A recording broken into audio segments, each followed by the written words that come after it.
Just like many of you, my whole entire life I've been living against the odds. More than ever in my life, I am focused, serving hope to the hopeless, who are living against the odds. I'm from the mud, the dirt of society, and that created this driving me to help the whole world that's living against the odds. I know some of you are struggling and probably pissed at God. I was too, but I realized nothing happened to me, it happened for me. Here to tell the story of everyone that's living against the odds. Yo, what up? Starting off with a banger for my boy Joey Yak. That thing was off the chart. I love that hook. Hopefully you guys are having a great night. Welcome to Against the Odds Saturday Night Live. My apologies for last week. We had some technical difficulties. This week we are live. We do have Tony B on backstage. I'm going to bring him right on up because we do have a special story of hope tonight. Hey. What's up, Tone? Hey, man. How's it going? Thanks for having me on. That was a banger. Backstage, I was just, it's good. So was I. Yeah. Rocking it, bro. That's good. That's good. Hey, I just want to say, for those maybe that are just tuning in, especially because of like COVID and it's just a big deal for people to continue to be able to hear stories of hope and transformation. It's cool what you're doing, man. I appreciate that, bro. So you want to get started? What should we do? What do you want to do here? Well, we can do whatever because that's how we roll, right? Yeah. That's how we roll. We're free. We do things on Saturday Night Live where we just launch the live and then we just kind of let it go and kind of let go and let God, right? We're just gonna let God take control of this live. I don't try to plan them out too much. I just try to spread hope. And what we're gonna do tonight is we're gonna spread hope through your message on this page. And there's a lot of people watching tonight, and I want to ask everybody to please share this live on your page, because when we share this live, it reaches more people. If we can reach more people, there's more people that we can help out there. Amen. Because for myself, it was a story of hope and transformation that I looked at. And I said, you know what? I'm no different than dude, or I'm no different than gal, right? I can do that too. And that's why we do this on Saturday night, so people can get hope and inspiration. So without further ado, I'm going to let you just take it off, bro, and give us some hope and inspiration, right? Okay. Yeah, let's do it. Okay. I mean, I think the origin of people's, I always thought that addiction issues, criminal thinking, criminal activity, that's the already existing problem. You know what I mean? And so for me, and I think for many others, I had a dad who he just loved to beat on kids, man. He loved to touch kids inappropriately, started with his own children, and it was bad, man. I mean, I'm in my 40s right now. And I'm still dealing with the after effects of that trauma, I mean, but praise God, my own kids and, my siblings' kids, we got a whole bunch of kids between us. I mean, none of our children are experiencing that particular type of trauma. So praise God for that. Right? But that's where it started for me, man. I mean, he took innocence from me. He's sick, he passed away last year and I'm, I hope and pray that he found peace finally, because he certainly didn't have much of it here when he was on earth, So I obviously, my mom, she's still with us. I love her so much. She, had her own struggles. And it was basically just me, her, and my brother, for quite a while. Dirt poor, man. You already know. Elbow macaroni, white can chicken, the whole nine, and Man, because there was so much, there was so much instability in my life and poverty and trauma, and we didn't really have access to services. You know what I mean? Back then, there wasn't really too much for, child psychology. So it was, and we didn't even know how to put a name to it, really, to be frank, and so it was like unmitigated rage. And then when I was 12 years old, I caught a very serious felony charge, man. 12 years old, And I got a 17-year-old daughter right now, and I was distinctly thinking that when she turned 12, I was like, I'm like, how did that even? Anyways, I ended up having to move. I was so out of control, man. I mean, wild where and my mom sent me to live with my aunt and uncle in Illinois. My uncle's a cop, police officer in Addison, Illinois, and I didn't really know them too well. They didn't really know me too well, but they did what they could, And I had an okay time, I guess, when I was a teenager, smoking a lot of weed and just, man, I was always looking for a way to, how do I say this? I was never lonely because I was always that rage, that anger, that stuff it made me strong, it made me real strong. And so, man, I dived into that. You know what I mean? I made that, you can't hurt me if I don't let you, right? And man, I just became, and I tried to be a normal person, man. It didn't work out for me. You know what I mean? It still hasn't worked out, by the way. I'm not normal at all. So, but, I ended up getting involved with some dudes from the block in Illinois. They taught me a lot of things. It's probably the same things they taught you, and by the time I turned around about 17, my aunt and uncle had enough, and they sent me back to Minnesota. And at that point, I could have lived with my mom, but not really, because I was on some BS, and I ended up just hitting the streets hard, man. I was homeless for a couple of years. I was at that point, becoming very bitter about all kinds of things in my life, like I was selling drugs just to get food in my belly, but I was too scared to become a dope boy back then. I didn't really have I didn't really have the connections to do those things, but and just, it was just an ugly time, man. It was ugly. It was very desolate, man. It was anybody who's been homeless in Minnesota during the winter, I remember, dude, just walking endlessly, trying to keep the cold out of my bones, man, and anyways, went to jail my first time. I've done 4 years total, all county time. I never went to prison, all 4 years county, which sucks. You know what I mean? That really sucked. But there was many times where I was like, damn, I wish they would just transfer me over, but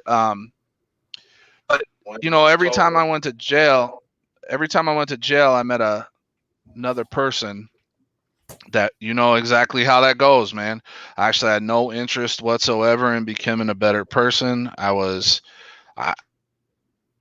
self-involved with the dudes, and when I got when I got really, really deep in the game is when I met a couple of hard white boys, and they provided me with a space, man, that I never felt so welcome in my life, man. I don't know, man. I felt like I was home for the first time in my life, and these dudes were teaching me about brotherhood, and these dudes were teaching me about loyalty and honor and respect. And of course, they have no idea what any of those things mean in retrospect. I know what they actually mean now, but back then, prairie who have trauma issues. And, back then I had no problem smashing people. You know what I mean? I loved fist fighting. You know, and so they take people, young, impressionable people like that, and they turn them into soldiers. You know, and man, my life. You know, I eventually got. I don't know, man. I tried to work a square job. You know what I mean? Like, I tried to work a square job. It didn't really pan out for me. I did okay for a couple of years. I moved around, you know, followed the weed, followed the wherever I could, you know what I mean? Yep. And then I ended up in Alexandria, and I met my kid's mom, who, you know, she was just like the coolest girl I ever met in my life back then. We were kids, so, you know, just babies having babies, man, really. And we got married. We moved to southern Minnesota. That's where I'm originally from, you know what I mean? And so in retrospect, it was probably the worst thing ever to move back to my stomping grounds, you know what I mean? And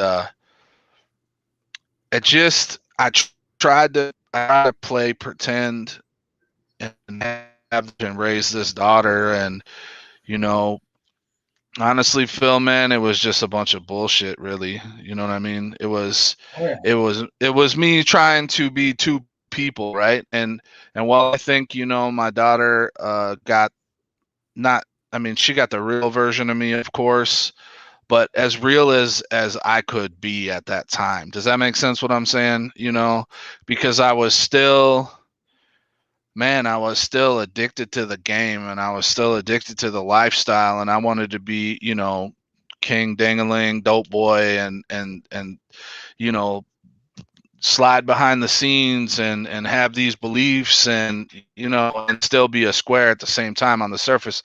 Of course, you know, those things don't shake out, do they? And so, man, I burnt up my marriage. Right around that time, I got, you know, before it was like party drugs, some coke here and there, you know, tons of weed, liquor. But when I got divorced, I dived into pills. My old man was actually my pill dealer for a long time, my dad. And bro, for those of you who are watching, who have been, you know, completely sucked to the bottom of the rabbit hole, still standing, I salute you, man, because that was I basically disappeared like 2 years worth of memory out of my life, man. I can't even. I mean, ended up, you know, the methadone clinic, shuffling around, man. You know, and then I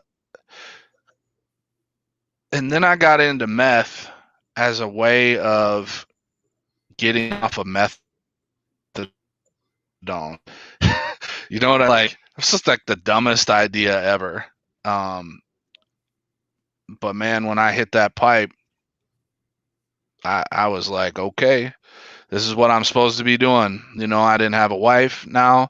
I wasn't really around my kid. My family relationships had long been burnt up, you know. And, you know, I remember the day I went to get my last dose of methadone after 2 years. I was so happy. I had a ball in my pocket, you know. I was like, life is good, bro. Life is good. And then I reconnected, you know, Phil, with them dudes from back in the day. And now those dudes are the bugs. And man, they put me on, and I went to work, you know, and I was shining for, I don't know, 3-4 years, something like that. Went to jail for a year in there. 2012 to 2014, I was just on one the whole time, you know. And I mean, you know, we were talking earlier before the show, like the war stories are kind of irrelevant at this point, because anybody hearing me talking knows that I know what I'm talking about, right? And so for me, I really want to focus on what happened in 2014 when I got bumped on a first. I got, you know, it was bad, man. You know, the dude I was running with, everybody got bumped, man. You know how that goes. One person falls, everybody goes.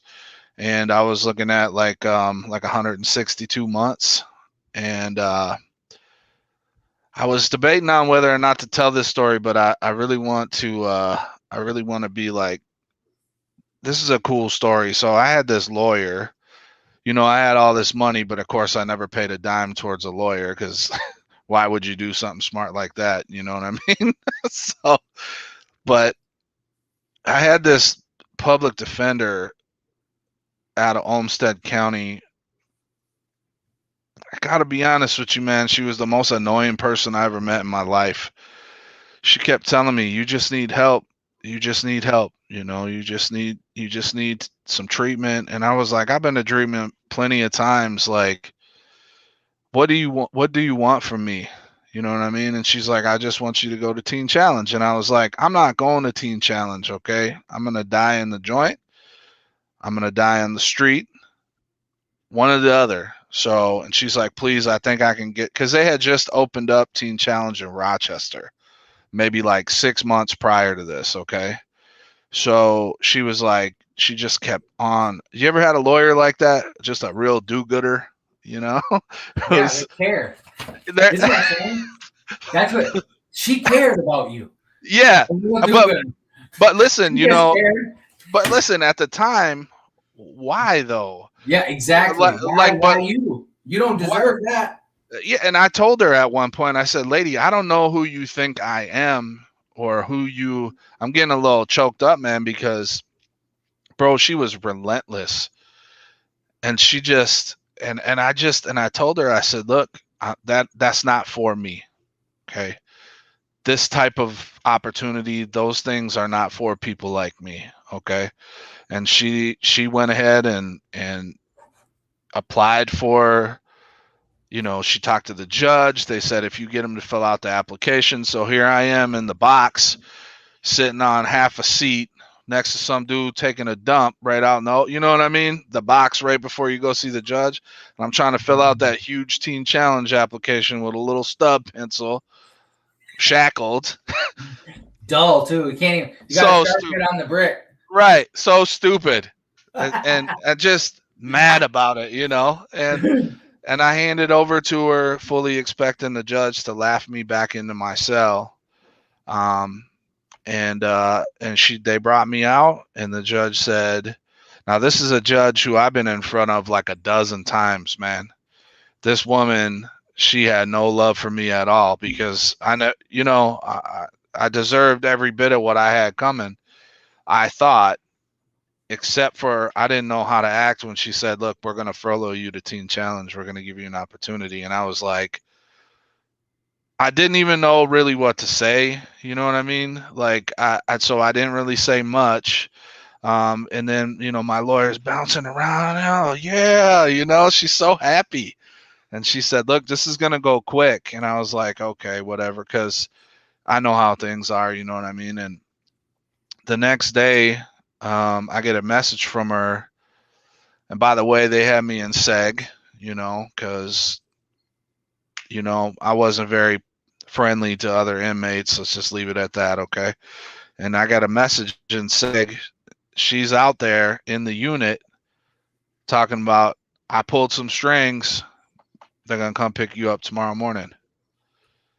And this is the day after court, which that never happened. So, and I didn't even know what a furlough was, because it's either bail or you just do your time. You know what I mean? So, sure as shit, next morning, jail staff is kicking me loose. There's some square, some nerd standing outside telling me I can't smoke one last cigarette. You know, you're technically a Teen Challenge client now. We don't allow smoking. I smoked, obviously. I smoked. But man, he brought me. Yeah. How come I thought of Marlon? How come I thought of Marlon? No. Because I just seen his comment. I just wanted to give him a shout out. Hey Marlon, how you doing, bro? Yeah. So, no, this dude was, I mean, he must have been about $120, just a little real happy guy. And Josh was his name. And then my other homeboy who I grew up with, he was getting kicked loose that same day and going to Teen Challenge as well. And so we're standing there next to each other looking at this dude, and this guy's a rider, you know, who I got cut loose with. So we're looking at this dude like, should we just steal his van and head out, or, you know what I mean? But so what was going through my head the whole time on the way there was, I cannot believe these people just let me loose, man. And he told me one thing on the way, because I was like, hey, are the doors locked? Is this a locked facility? Like, what does this look like? I didn't really know much about it, you know. Just what everybody else knows about Teen Challenge on the streets, which is that's where junkies go to die, right? That's where people go to change their life for real. So I was like, whatever, the dope man just lives right there. You know, I can just wait a day or two and then run. No big deal. He told me, he said, man, the doors are locked to keep people out, not to keep people in. So if you're planning on taking off, like, that's fine, you know? Anyways, when I got there, bro, I'm going to be super honest with you. I'm not a Christian. I wasn't a Christian at the time. In fact, I thought Christians were weak, man. I thought they were, you know, I was just posting about that the other day on Facebook. I was just thinking, man, I had this perspective of Christians that they were just like, you know what I mean? Like, who would want to believe in something like that? That's ridiculous. You know, a bunch of soft ass, you know, it was just nonsense. And to me, you know, fairy tales and nonsense. And that's not the type of beliefs I held anyways, because of the people I spent my time with, you know what I'm saying? So, you know, it was a complete opposite of what I had spent drilling into my own head and heart for the last 15 years. And so the thing is, man, when I got there, I was so overcome with a feeling of exhaustion, Phil. I've never been so tired, and I was perfectly fine. You know, I slept all night. Soul exhaustion. I didn't know it then. I know it now. And, you know, they basically said, we'll give you a downward departure if you complete this program. And, you know, I did everything the first 3 months I could to get kicked out. Smoking square. You can't smoke squares there, you know. Have, you know, bringing stuff in, having people bring stuff. I mean, just everything under the sun. And a series of events happened there where I began to like trust people, because I would get in trouble thinking that they were going to do what people in authority have always done to me, which is hit me with the hammer. And they didn't, man. They responded with love and compassion, and it freaking weirded me out. You know what I mean? I got transferred over to the long-term program, the 13-month long-term program. I think most people watching are familiar with that program. It's faith-based. And at the time, again, man, I still wasn't a Christian, you know, and I'm not one of those people that's going to be in a chapel service raising my hands just because that's what everybody else is doing. I'm not into it. What helped me, I should be a little more clear about what helped me mostly stay. So I got 3 siblings, 2 brothers and a sister. My sister, her name is Emma. She was in active addiction for a long time, same as I was. She's 12 years younger than me, though, you know, and so we never ran together. We just knew a lot of the same people anyways. I knew she had gone to Teen Challenge a couple years prior to me getting popped for the last time in 2014. I knew she was doing good, but I didn't talk to anybody. And I had been there for a week, not even a week, 4 days. And at Teen Challenge, they have this thing called a blackout period, Phil, which means you are not allowed to talk to anybody outside of the facility for a week, because they want to get you settled in, man. They want to make sure there's no outside distractions. I think it's a great thing that they do, you know. But 4 days in, Tuesday night is family night down there. Back then it was. I don't know what it is now. But so I walk into, one of the staff members said, hey, you got a couple visitors. Now, you got to keep in mind, I had not made one phone call at this point.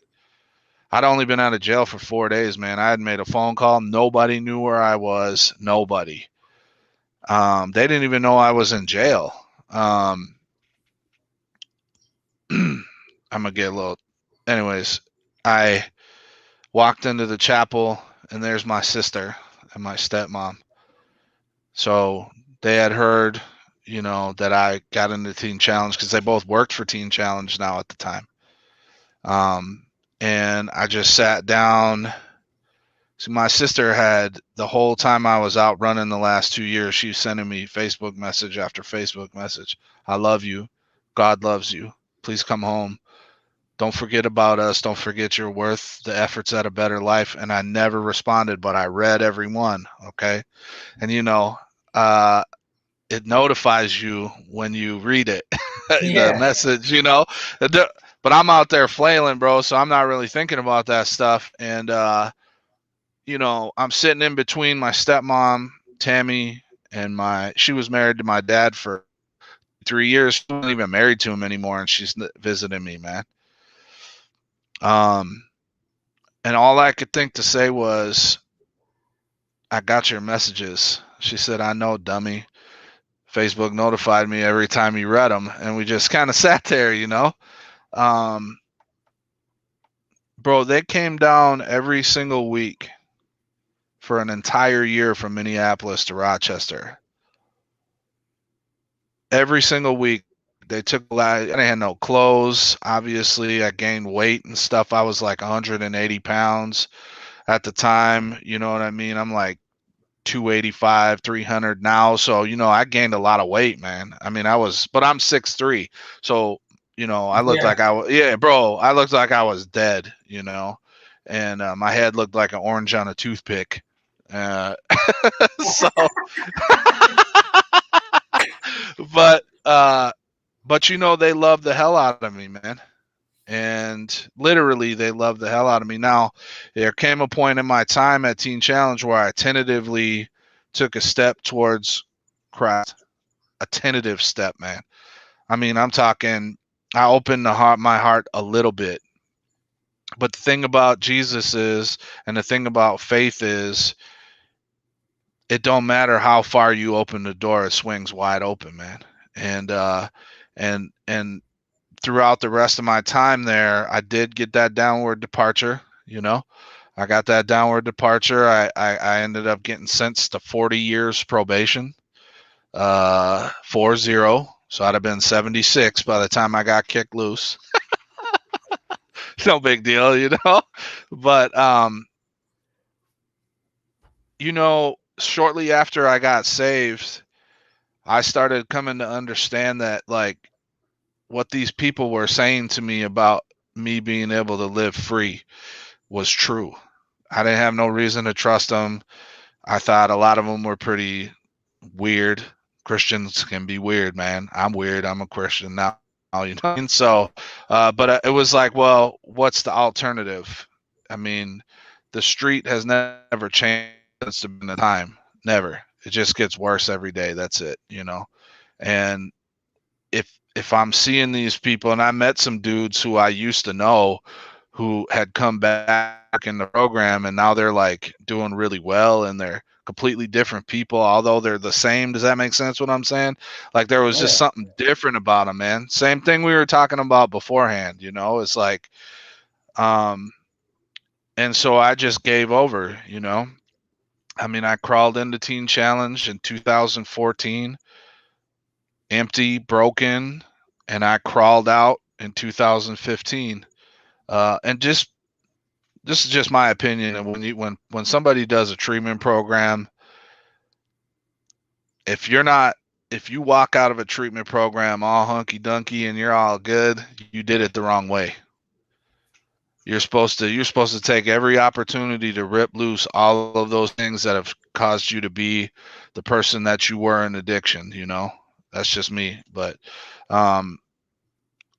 I decided to move to Minneapolis. I relocated from southern Minnesota. I moved up here to Minneapolis and went to the Teen Challenge Leadership Institute, which is another year program where it's voluntary. I was already completely sentenced, and on almost on unsupervised probation by that point, and I chose to go to another year program to put into practice everything I'd learned there, because I really didn't feel comfortable being on my own yet. And I'm glad I did that. I eventually got an unpaid internship with Teen Challenge, working with the men in the short-term program. So these are the dudes that still got crack burns on their fingers, bro. I mean, they were in detox yesterday and in Teen Challenge today. And I had the privilege, what a wonderful privilege it was to deal with, to be able to serve those men. And I did that for 2 years, eventually got hired on. And then I got, promoted a few times to their leadership structure. Turns out I have a gifting for administration, and I was very much of the mind at that point that I was going to serve that ministry for the rest of my life. Okay. I was at that point where I was like, this is what I'm going to do for the rest of my life. I'm going to continue getting promoted. I'm going to continue digging into the things that God has for me. And then I got an email shortly after my 2-year anniversary there. Me and about a dozen other people, I can't even remember now, but they said, hey man, we did your background check the wrong way 2 years ago. And we need you to resubmit your paperwork. And I lost my job, man, because of my criminal background. Not only did I lose my job, but I was living. How long were you sober? How long were you sober? Just a little over 3 years. Over 3 years, lost your job, right? Lost my job, and I was living in staff housing, so I lost my apartment too, bro. In one day. And I had an exemplary record. Now, I'm going to be honest, Teen Challenge did what they could, but they're hamstrung in some ways by the Department of Human Services, and somebody with a criminal background it's difficult, man, and you already know. And I think a lot of the people, Marlon's watching, we've had this conversation many, many times about how, and it was, I'm going to be, at the time, I'm married now to my beautiful wife, Heidi, but I was dating her at the time, and bro, I was devastated, man. And what I thought to myself was like, I knew it. I knew it was all bullshit, man. I knew this was all fake, man. I knew it. See, these people, they're not who they say they are, Why did I ever think I was going to get to move forward? Blah, blah, blah. Those old voices, man. Pity me. Poor me. Yeah, exactly. But at the end, and I was pissed at God, man. I was. You had the little bit of justification because of all the effort you put in, right? All the good you were doing, and now this is a legit trial, bro. A legit trial. Bro, first one ever, really, because I was sailing the first 3 years. And that's the thing what I love about the groups, man, is that I see all these pictures and posts of people, I'm 3 days sober, I'm 30 days sober. Man, I need to see those just as much as anybody, even though I'm just celebrated this week 6.5 years, and you're close to 10, right? And so, or just coming up over 10, I think you said. It's like, man, we need to have those reminders that could be us at any minute. And there I was, finding myself on the cusp of that experience myself. And I said to myself, I don't understand what's happening. I'm scared. I'm upset. I'm feeling lots of rejection here. But if I have to stock shelves, at a Costco or something because they're felony friendly, it's better than what I was doing, And I went to sleep that night. This is a true story, by the way. I think a lot of people need to hear this. I went to sleep that night. I woke up the next morning. I had a missed call, a text message, a voicemail, and a Facebook message from a woman named Dawn Atkinson. Okay. Who is Dawn Atkinson? Dawn Atkinson was my choir director when I was in Teen Challenge. They make you sing for your supper there.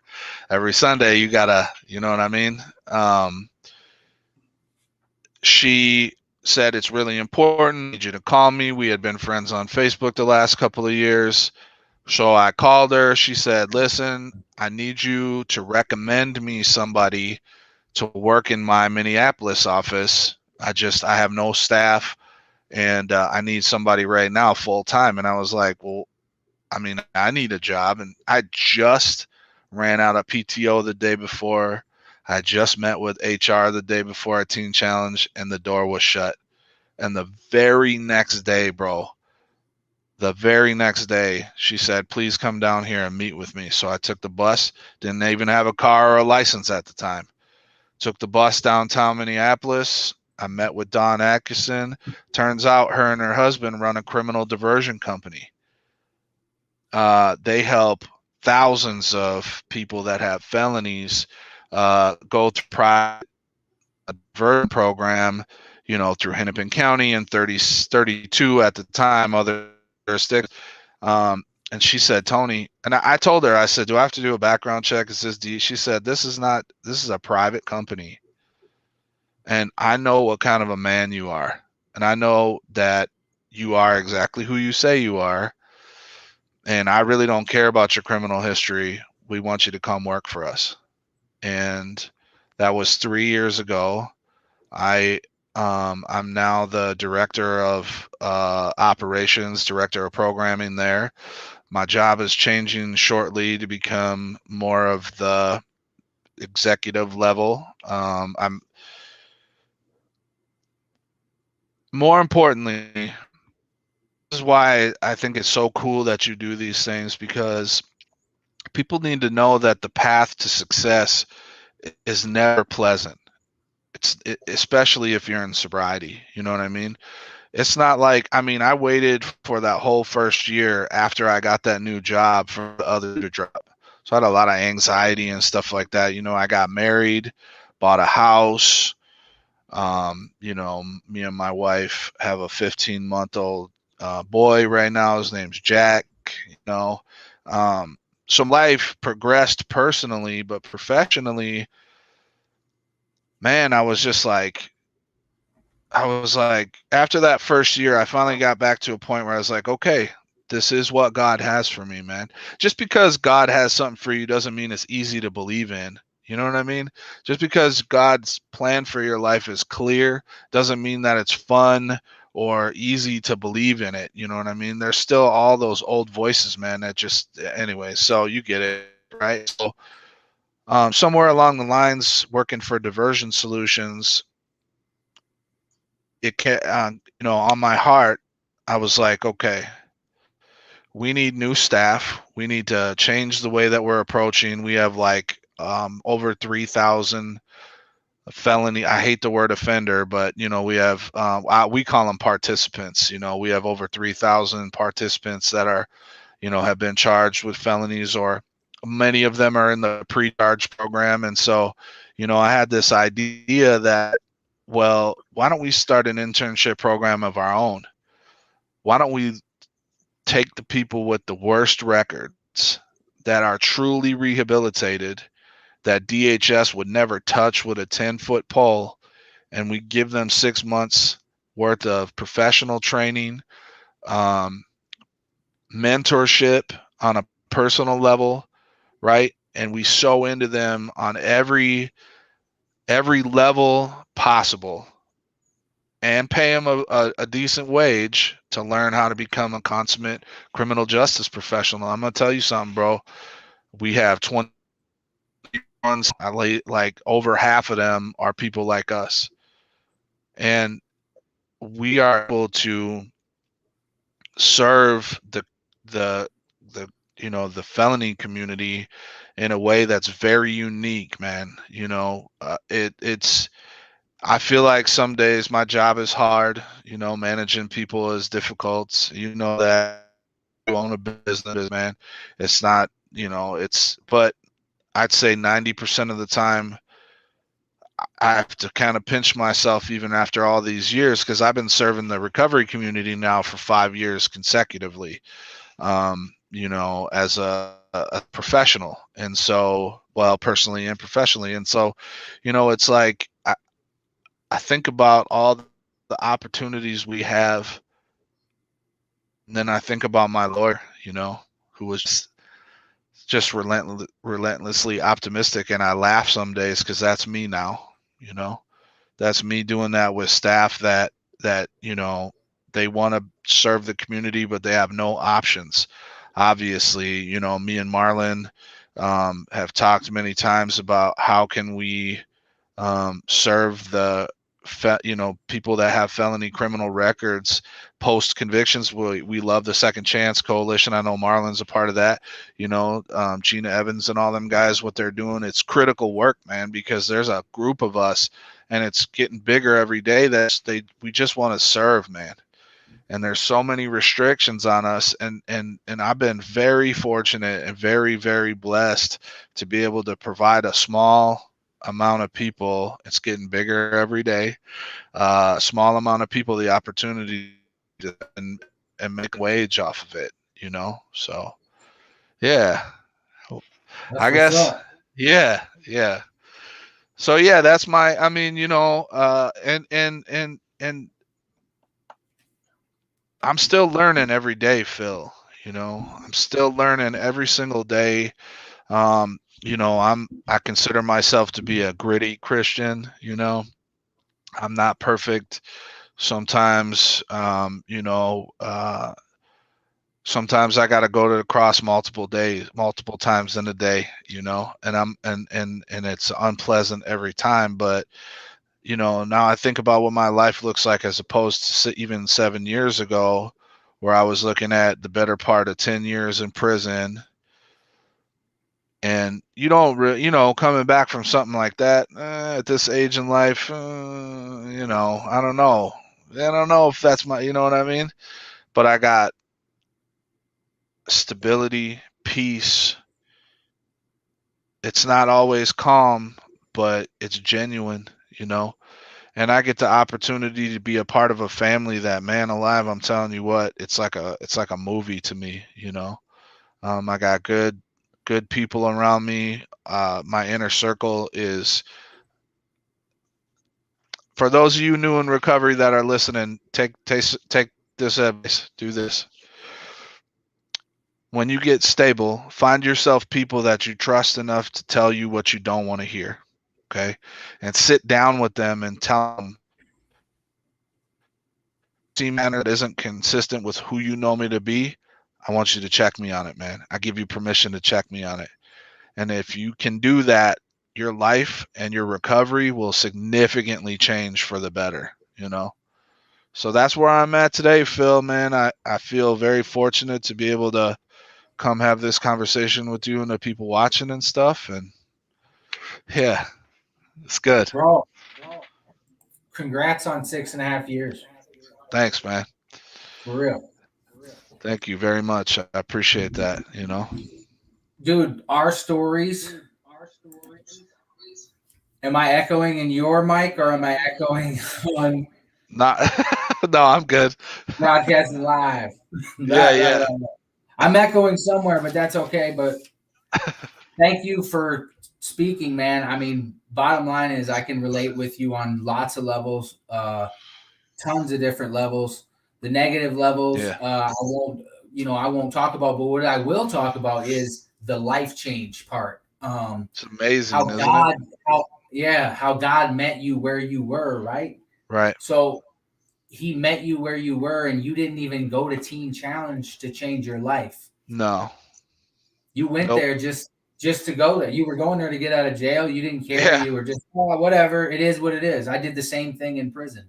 Right. I went to treatment back there. I didn't go back there to change my life. And what happened was that's where the Lord met me. And the Lord met me with other people back there that gave me hope, right? Right. And gave me lots of things. And God did for me what I couldn't do for myself. And there's just, when I look and when people ask me if there's a God, I always say, you can't see the air, but the air, it's there.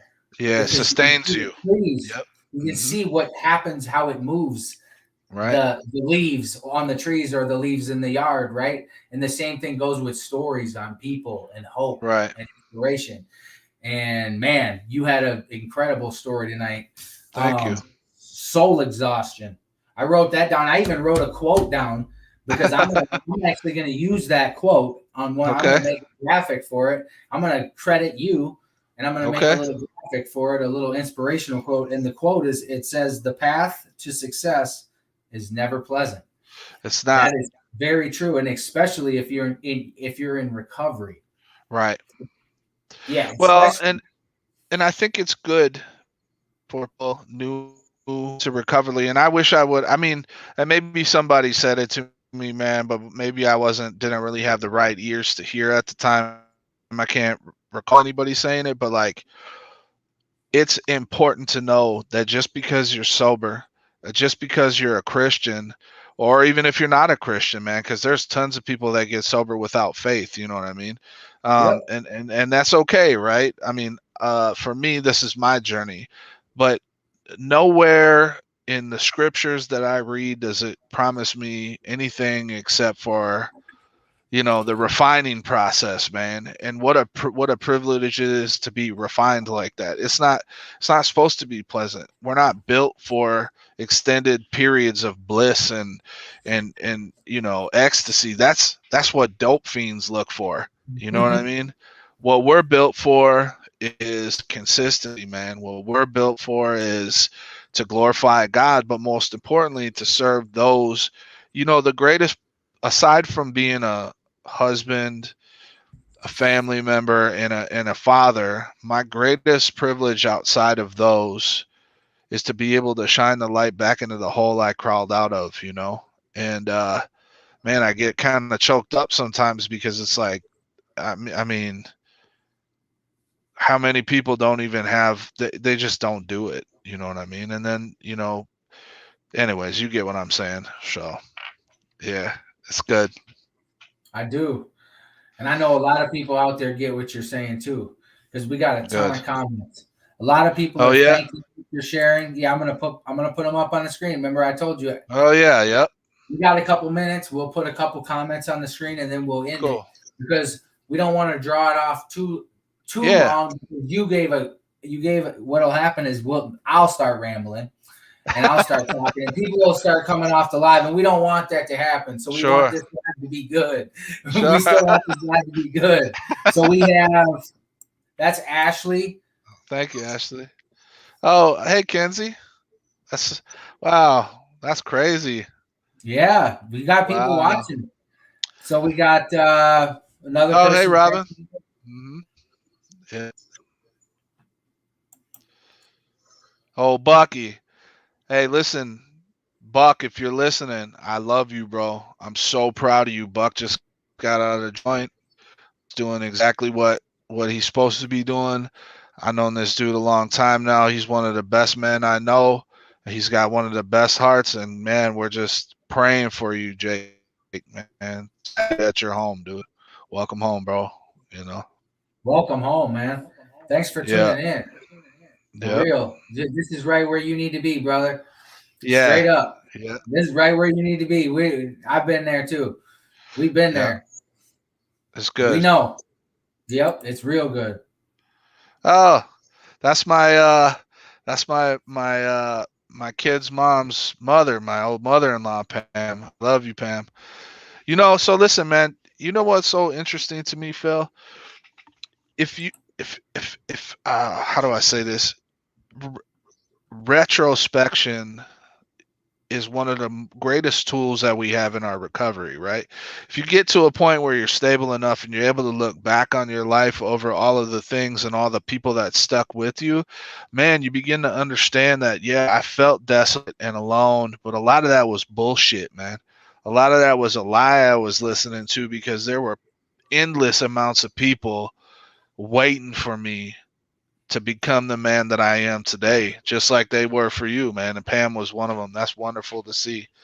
I got goosebumps, man. Woo! That's what's up. I told you, man. We don't plan this stuff. We just let go. Yeah.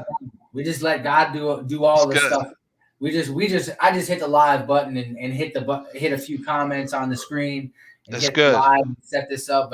But yeah, man, it's really good because it's so spiritual. Hey man, please keep doing this. You know. Oh, I'm gonna.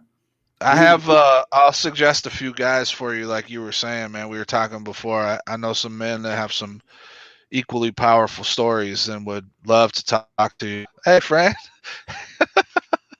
That's crazy. Absolutely. We'll get Yeah. we'll get all that. We'll get that stuff on the back end. Good. We'll get that on. I'll reach out to you and we'll get them guys, or we'll send them. Good. Well, Hey, we got, someone else's. We got a ton of comments. That's cool. Wow, that's cool, man. Jared's a guy I used to run around with way back. Okay. Long time ago. I think. Congrats on 11. Yeah. And then we have. Oh, it's my sister-in-law. There we go. I don't know. Shit. I don't know who they are. I'm just clicking on them. Yeah, that's. I'm trying to read them first. That's if cool. you can't tell, look. Trying to read them first, but.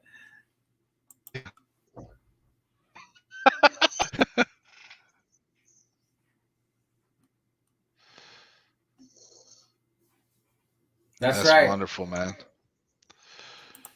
Hey, so is this going to be it? Are we going to be able to watch this for people that weren't able to tune in live? Yep, it'll be playing on this page for a long time. You just go to the events, the lives, the videos, everything's logged on here. I don't delete anything. And it's on YouTube as well. Okay, good. YouTube? Oh yeah, we got a YouTube. We're broadcasting live from YouTube right now at simultaneously. So we're on YouTube. That's so cool. As well. Yep, from this. That's very cool. Yep. I want to give a shout out to Teen Challenge, man. Let me just give a shout out to Teen Challenge because Teen Challenge is out there. I just want to shout out Teen Challenge because Teen Challenge in the state of Minnesota, if you're a guy like me and a guy like Coney or a girl, you go in and out of jails, man, you know what Teen Challenge is. Like I was there when I was 19 years old. It's a wrap. Yep. I was there when I was 19 years old, and every time I try to change my life, that's what the Lord always put on my heart. That's where the Lord, and that was one of those things where in my story, it was kind of like yours. And I'm going to say, I didn't have a bunch of sobriety at this point, but it was a roadblock and it was an easy way for me to say, you know what? Nobody wants me to be sober anyway. Right. Because I was up in prison and I was in prison and I was trying to get into Teen Challenge after doing 3 years in prison and 10 months or 9 months in treatment. And I was trying to get into the long term and I got denied. And, I was devastated. And the counselor looked at me in a state-ran facility. She looked at me and she said, God has a plan for your life. Amen. And then in 24 hours, I was accepted to the place. And what happened all along was God was just making sure I was willing, right? He put something on my heart and I listened to my heart instead of my head. And I actually spoke it into existence with a positive, someone that, wanted the best for me, a mentor, a counselor, right? And she advised me. She was like, you know what? That's a great idea. Go. And it takes a lot of courage. It takes a lot of courage to do things that we do. Like when we go into these places and we completely surrender for guys like us, because we have a lot of ego still and we have a lot of pride. And to do that and to start from nothing, I rode the buses in Minneapolis too when I got out. I didn't have nothing. I didn't have a car. I didn't have nothing. Yep. To do that. And one other thing I want to touch on that you said, a lot of these things are illusions in our head. These odds that we say, that we put in our head. Yeah. Right? We tell ourselves this stuff. It's bullshit. Yep. It really is. And that's I like to say it is bullshit too. It is because of what it is, and it traps us, and it's odds, and we feel like the cards are stacked up against us, but they're not. Right. The ball's in our court. Right. We're grown men now, or we're grown women. It's time for us to take accountability for our actions and make changes. That's where the real work happens. And then what happens is we start helping people, and then we find our purpose. And when we find our purpose, no, not everything's peachy. No, things still happen. My father died. Bad things still happen. But I didn't have to pick up for it. I didn't have to go back to do what the old Phil did. I didn't have to go punch someone in the face. I didn't have to go rob someone when I needed Right. money. Right. I worked for it. I continued to use the tools that I learned and kept going, man. And that I just vibe with you. Like That's I vibe good. with you. That's what I wanted to say all that. I had a lot to say because Yeah. I could relate with everything that came out of your mouth because God has a plan for your life. And Amen. in retrospect is where we see the plan. Yes. We don't see the plan at first. We don't. We can't. Think about it. You Right. can't. You have to look back at it. You have to. Right? Yeah. You have to But you look know, back. If you don't look back, then you can't see it. you know what I it's think is so amazing, Phil, man? And this just came to my mind, bro. The most amazing thing about faith to me is that I can look back on my life, bro, and see God moving when I didn't even believe in him, man. When I didn't even believe in God, I could still see him making moves in my life that brought me to the point where I can be a person of integrity, a person of honesty, and most importantly, a person who is not only able but willing to break the chains that won't affect my kids going forward. You know, my son, Jack, he's never going to know me like I used to be. Unfortunately, my daughter does, but we're getting there. You know, we work a lot on that, but I'm just saying, like, I can see all the way back every single time he did something in my life, and there's no other person or way to attribute it. Like you're saying, retrospect is the only way we see it. That's a beautiful thing, man. right. So Yep. I'm in the joint. I'm in the joint, Stillwater.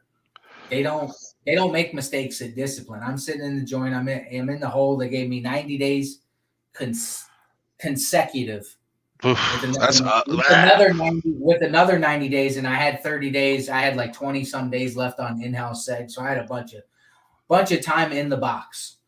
And what happened was my neighbor hit the button and was like, "Hey, when am I getting out?" And they had made a mistake, and his seg out date was pushed back like 2 months. So I get fearful, and full of anxiety, right? Because I'm a hot mess. And I hit the button. When am I getting out? And they actually gave me a date. They gave me a date that was 2 months earlier. I was supposed to get out in December, and they gave me a date to get out. I can't remember what it was, October or something. And when I got out, right, and this doesn't happen, man. And that cell is where I hit my knees and cried out to God.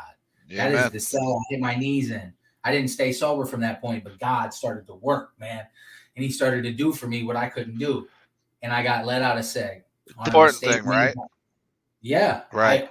On a mistake made by discipline. The paperwork said CS, not CC. CS means consecutive. CC means concurrent in the court system. Right. So felons, I'm speaking your language because that's my language too. You know what I mean? I too, yeah. We know what those two terms mean. And they let me out, and I went to that AA meeting, bro, and I was like, "Hey, I'm out, bro, meeting up with the guys." And there was a guy that pulled me out of the room, and he said, "Hey, I remember you were serious about treatment," and blah, blah, blah, blah, blah. I'm in treatment because one of the brothers was like, one of the brothers said, "Hey, man, what dude want?" And he probably, I don't know. But I said, they want me to go to treatment. He looked at me and said, "Go get your life together, brother." Now, if he wouldn't have told me that right then and there, I don't even know if I'd be here right now. Right. I don't know that because I didn't sign up to not listen to him, man. You know what I mean? He told me to go get my life together. So I went back there and just, so they didn't take 30 days of good time. And what happened back there is where I met my guy, Tim Ealing. Yep. And that's where Tim Ealing spoke nothing but hope. And I get choked up every time I speak about Tim Ealing. Tim Ealing has no idea. He's watching. But he does. He knows because I always speak highly of him because of the hope he gave me. He told me I didn't have to do that anymore. He taught me that, you know what? Real men confront other men. Real men ain't scared of confrontation. Real men hold each other accountable. And if you care about someone, you won't let them F up in front of you. Yep. That's what I was saying earlier, man. That's what I was saying earlier. But you have to, you have to, for many of us, Phil, you know, trust issues are almost the primary. I mean, you know, you could always say, oh, it's relational issues or this and that, and all those things are true, right? But Mhm. really, if you're talking about primary reason people don't, you know, succeed in recovery, it's because they don't know how to trust people, man. You know what I mean? Because most people in their lives prior to that point were untrustworthy, you know. But like this guy you put up, Anthony Prue, right? Let me tell you about this dude. So I met him at the Teen Challenge Leadership Institute. Okay. And me and that dude vibed right away. We've been friends ever since, right? I mean, and more than friends, you know what I mean? Like Mhm. he was in my wedding, I was in his wedding, you know. I talked to him. I'm gonna see him next week. He lives up in Brainerd. I'm going up there to do a chapel service for the Teen Challenge Brainerd Men's Long-Term Program, and so we're gonna have lunch together and stuff. We're raising our kids together. You know, he's that dude. But I'm gonna tell you what, uh, that dude has every, and I can't tell you how difficult it is to do this. I'm sure you've done it yourself, but to give somebody permission to speak to you any way they want is a really, really scary thing to do, because what is that saying? You're saying, I trust this dude enough to call me out of my name. You know what I mean? If I'm doing something. So if I ever relapsed, or if I was ever coming to the point of relapse, that dude would straight up be at my doorstep like, hey, this ain't the plan, bro. This ain't the plan. He would hound me to the point where I'd have to block him on everything and get a new phone. And the same is true for me to him. I mean, I get choked up, man, because you know it's like that's a helpful thing, that trust people like that. It's a beautiful thing, you know. So It is, and the thing is it's key because what do yeah, we do? So look at. So I want to bounce it back. I'm gonna bounce it to just recovery in general, right? Just the recovery yeah, aspect, the men through the model of treatment. We'll talk about mentorship, sponsorship, right? yeah, What does the mentor sponsor relationship look like? sure, It looks like a sponsor has that permission or that mentor yeah, to talk to that person. You know what I mean? I And do. you have to trust people to take those their suggestions. Man, I deal Yes, with people, a lot of people, and some of them might be watching. They might even be thinking I'm talking about them. And you know what? I might be. Think about it. I am talking about you. You know it. You know what I yeah, mean? And yeah, like I tell these guys all the time. I highly suggest this, but they don't do it because they right, don't trust what I'm saying. right. They don't. If they Well, trusted me, they yep, would do it. Or if they trusted God, yes. they would stop being so scared of everything and just do it. Do you know the other half of that, the other side of that coin too, in my observation over the last 5 years, professionally speaking, is, you know, when I get a new staff on board with Diversion Solutions, and one of the primary training concepts for them, and I tell them this, hey, this is A1 right here. Your job is not administrative, although it is. Your job is not being a criminal justice professional, although it is. Your primary job is to teach people to believe in themselves. That is your job.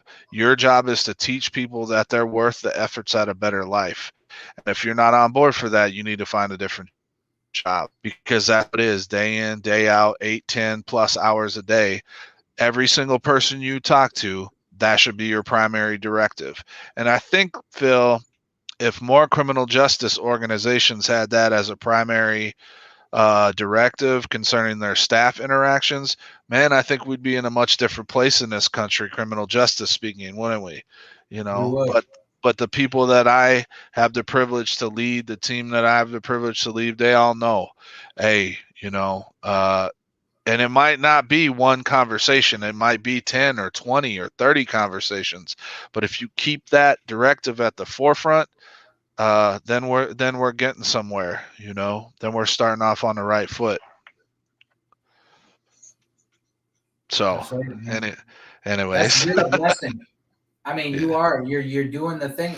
The thing is some of us recover, right? And right, that's but some of us recover and we have to help more people because we understand that the value of what we got blessed with, and we just got to share it with people, and and to motivate them and encourage them that they can do it too, man.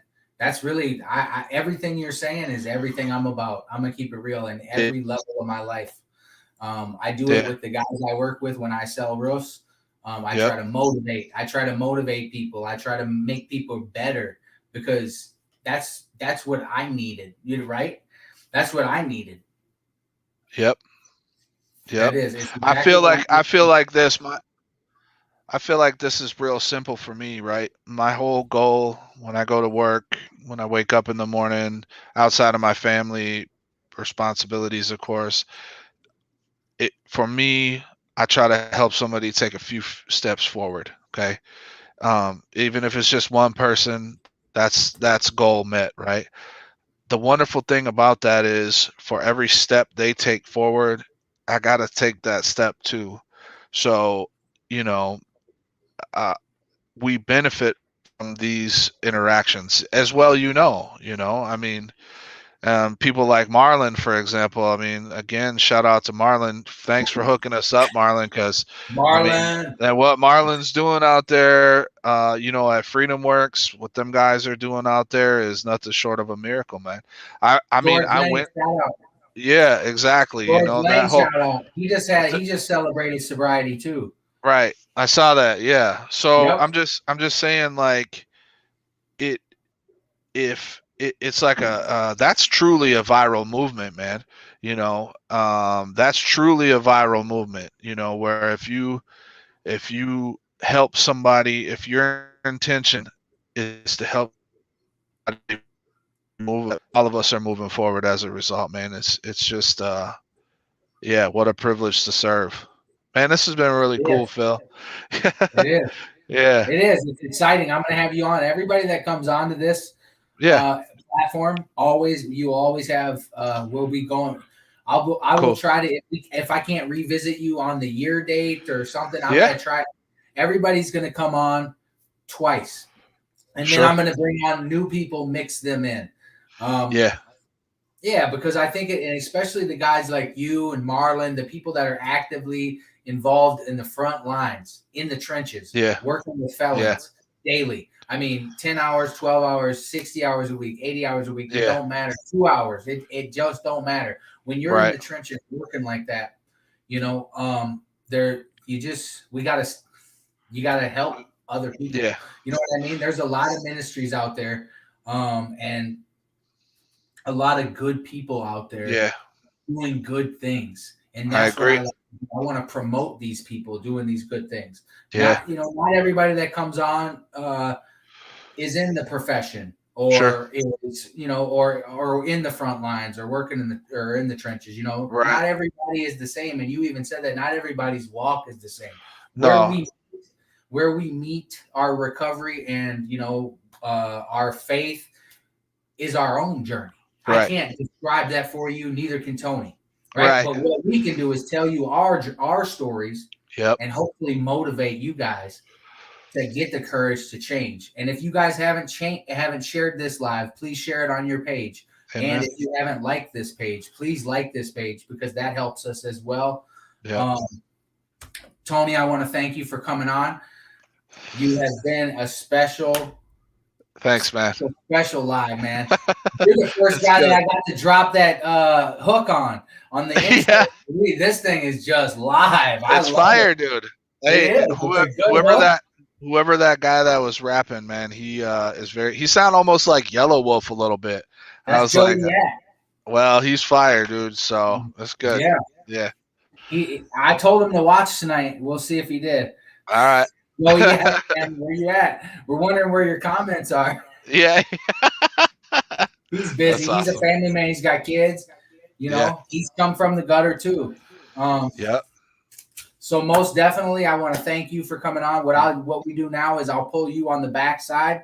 Okay. And I'll tell everybody peace, and I'll see you in a little bit. All right. Tell everybody bye, though, Tone. Hey, thank you so much, everybody, for tuning in. Thank you for letting me share my story with you. If you if you need anything, I'm fine. I'm fine with that. So, all right. I All think right, we brother. glitched a little. Anyways. You did glitch a little. You want to All right. repeat it?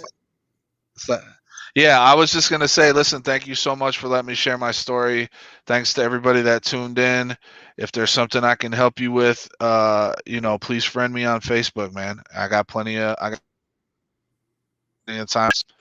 God bless. All right, brother. Take it easy. Everyone, thank you guys for tuning in. We had a great live tonight with Tony. Tony story definitely reminded me of my own. Just lots of similarities. It's funny how the details can be different, but in genuine, the picture at whole is usually the same, and we can always find some kind of way to relate with others. I hope you guys had a great night tonight. I missed you guys last week. I won't miss you. I'm going to miss you next week, and that's why this announcement is being said. Next week we will not be broadcasting live. I have something going on, and I'm not able to broadcast live on April 17th. So, with that being said, I will play a live. If you guys have any requests of old lives that you want to see, I'm going to replay one. So if you would like to see one, shoot me a message, anything. I definitely will be taking requests. So as for tonight's live, as always, we are just so happy that you showed up to Against the Odds and helped us share hope to the hopeless. I and Tony on the backside really appreciate everybody's comments and everybody's likes and shares, because we know that someone out there is going to see this video and change their life and get that inspiration that they need to take the courage to change, because change is not easy, and making that leap takes some serious courage. It does. It takes courage, and that's what it's about. Motivation for courage and hope to the hopeless. You guys have a great night. I'll talk to you soon. Peace. Have a great night. I'll talk to you soon. Peace. I missed the button there.